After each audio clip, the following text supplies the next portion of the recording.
At this time, death is something that none of us can avoid. And it's as a result, it's something that we all will deal with at some point, at some time. So I offer my story for those who have and will experience some type of loss. Quotes and affirmations and storytelling are wonderful tools for helping us to shift our mindsets. And in today's mindful moment, in today's storytelling, in today's experience sharing, I'm going to share my experience of coping with the death of my father. So let's begin with our quote. All that you change changes you. Now, I can't take credit for those amazing wise words. They're actually coming from the wonderful, the very talented Octavia Butler. But here are three things that I want you to remember. Let me close my closets. Here are three things that I want you to remember. Number one, change is inevitable. Number two, change is a sign of growth. And number three, be the change that you want to see. If you have time, I would love for you to stay with me so that I can share the story with you and you can just follow along. My name is Maya D, and I'm a storyteller by trade. I do so mostly through dance, but in more recent times, I've shifted to writing. About 4 years ago, I began writing affirmations. Sorry, not affirmations. I began writing quotes that I collected of wise women in my community in my journal. And for whatever reason, underneath of the quotes, I began writing different affirmations, different reminders of things to help get me through my day, get me through that moment, and so forth. And I noticed this this wonderful thing while I was journaling. I noticed that there was this level of synchronicity between the affirmations that I was writing and the experiences, the stories that were coming up in the journal. It felt like the affirmations were almost inspiring me to remember these experiences where I actually embodied or demonstrated whatever that affirmation was speaking to. And because I felt like this was a very peculiar thing, a very odd thing, but helpful, right? Because I'm like, Dad, you've demonstrated this thing. I decided to share it with people. Like, how could I share this thing? Maybe other people will find it interesting. Maybe it'll help some other people. So I began a blog, and that blog was just these edited version of my journal entries. Um, Cleaned of some of the very specific details, like people's names, but laying still containing the gist of the story, still containing the grounding content of the story.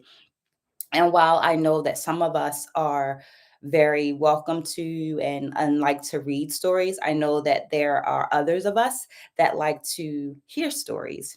So I have decided to share stories over the next couple of days, over the next 30 days, to share stories so that you can listen to those stories. So get ready. It's story time.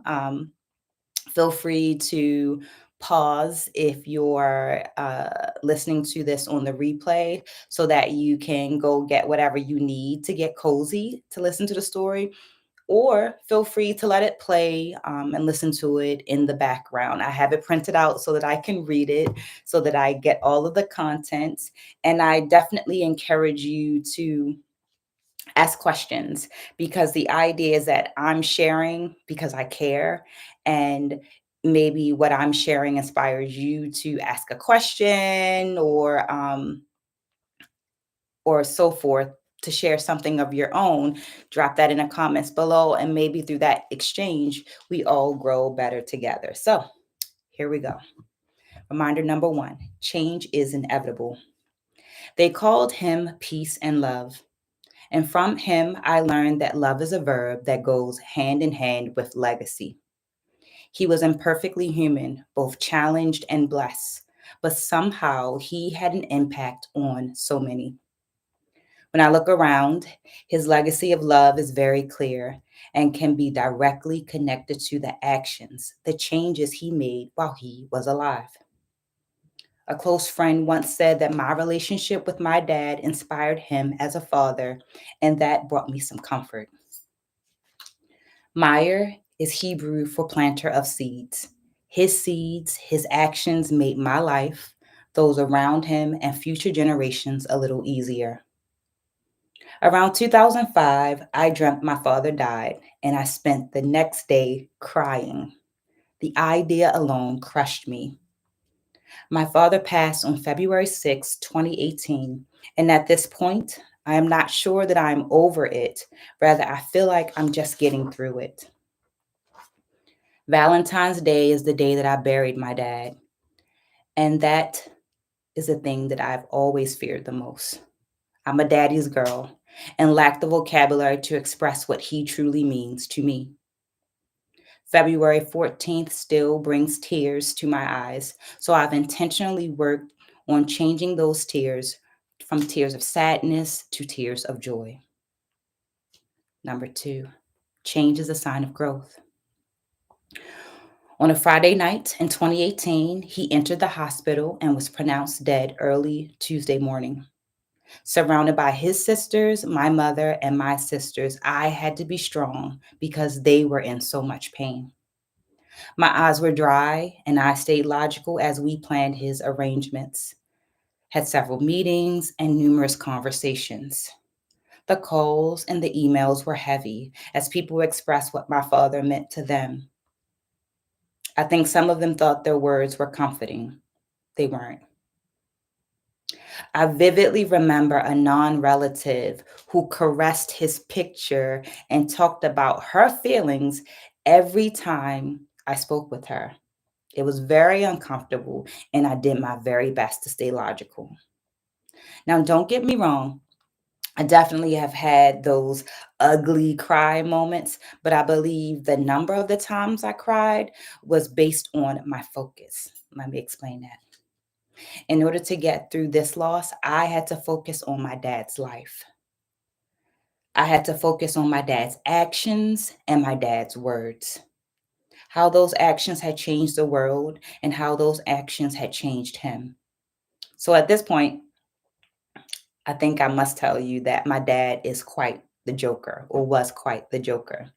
I can't count how many times no, better yet, how many times we got in trouble because of some random practical joke he decided to play on some family member or some funny remark that he made that now rings true as a guiding light.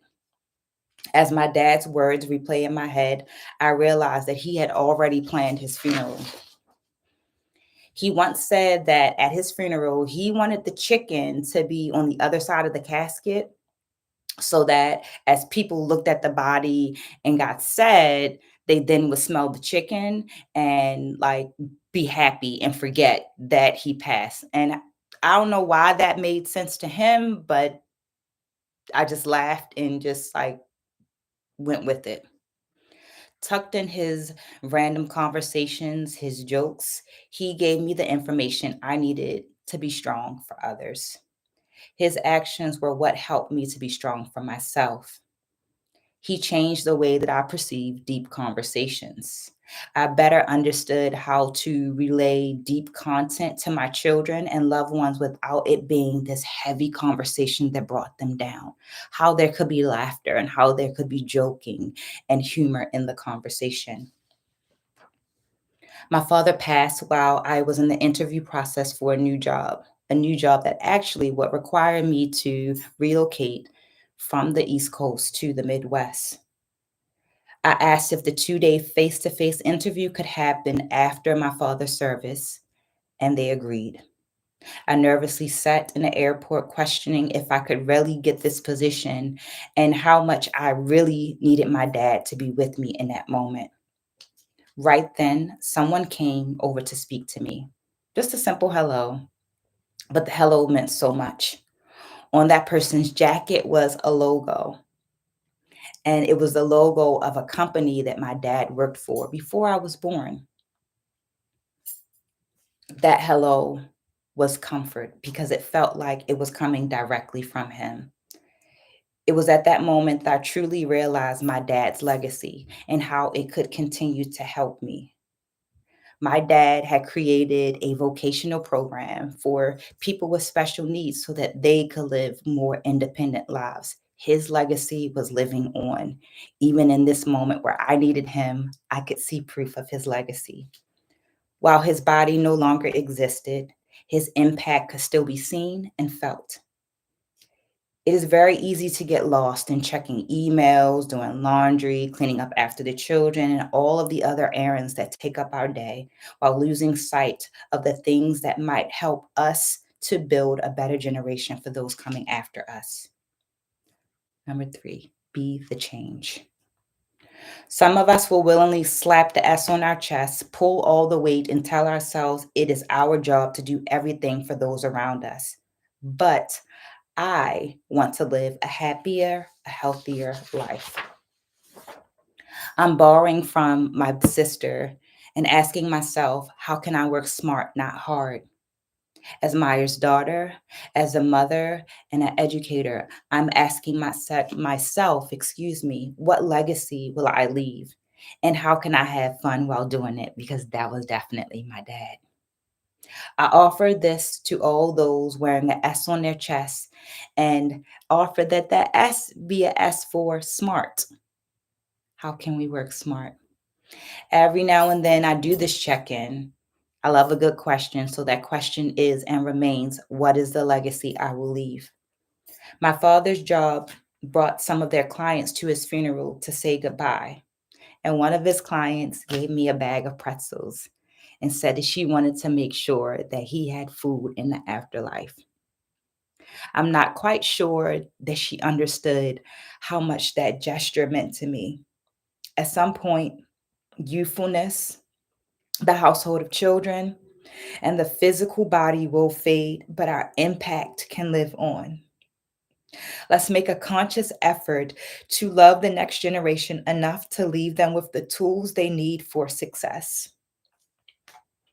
Financial literacy, generational wealth, and emotional well being are three terms that now occupy space in my mind when I reflect on my dad's life and his passing. I view this list as the components of a positive legacy that I want to leave. Actions are the best way to learn, and to teach, and to reinforce an idea, which means that in order to pass it on, I have to master, I have to engage with those tools myself. My dad did not believe in saving for tomorrow, and this often caused my mother high levels of stress. But this encouraged me to exercise a level of financial literacy and wealth building that I did not see in my own home. We all came to this video with different experiences. So I'll just say that financial literacy is understanding how money works. Simple actions you can take towards financial literacy include things like creating a household budget and opening a bank account. Membership at banks and credit unions often provide access to people that can help you on your financial literacy journey with little to no cost. So definitely check them out. I'm not the like expert in that area. But I do know that understanding finances will leave you healthy enough, financially healthy enough to leave financial resources for your children and those coming after you. And this can lead to generational wealth. And generational wealth allows us to take care of those people coming after us. Whole term life insurance policies are a relatively expensive way to begin some generational wealth. And I know that might seem grim, but as I mentioned earlier, the physical body will diminish. I speak from experience when I say these policies decrease the amount of stress the family will endure during the mourning process because they provide funds to handle things as well as possible seed money for the family to grow.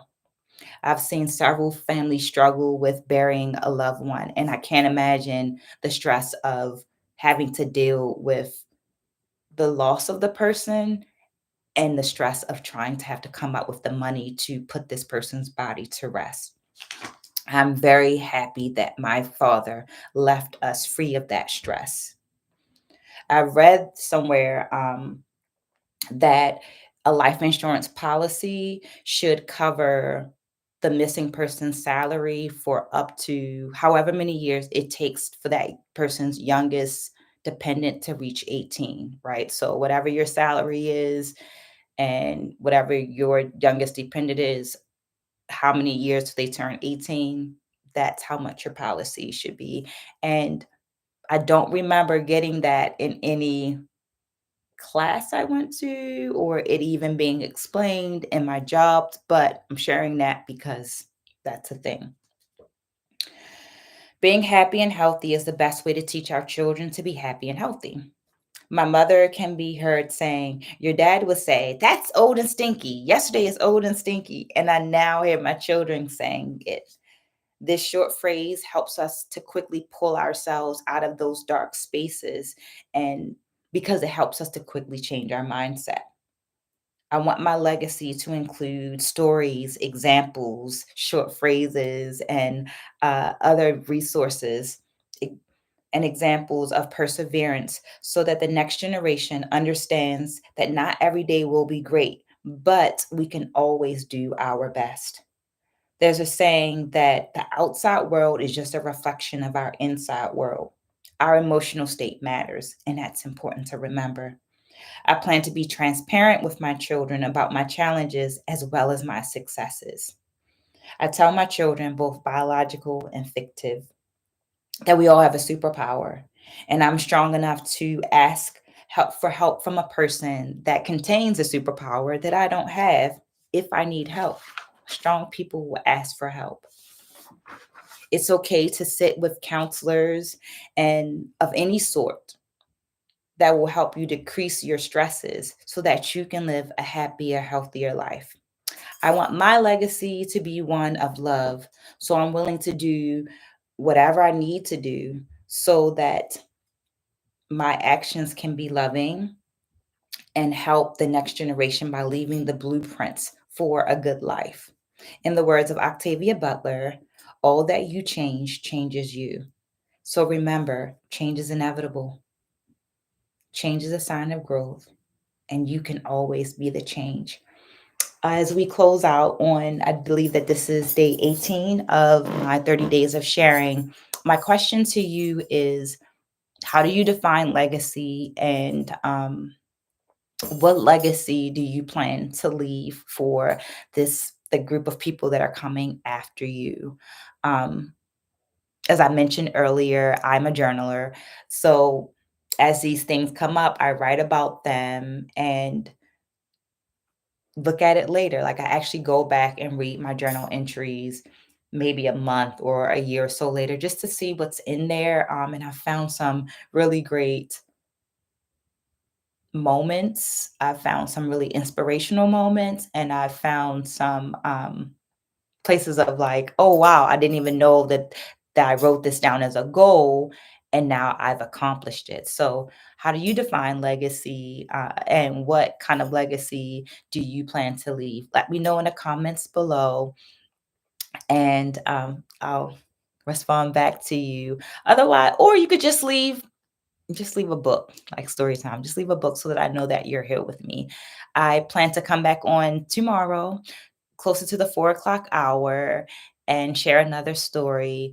Hope to see you then. Check out the details. I also have some affirmations and some cool things in the details. So, hope to see you tomorrow. Have a blessed evening and take care.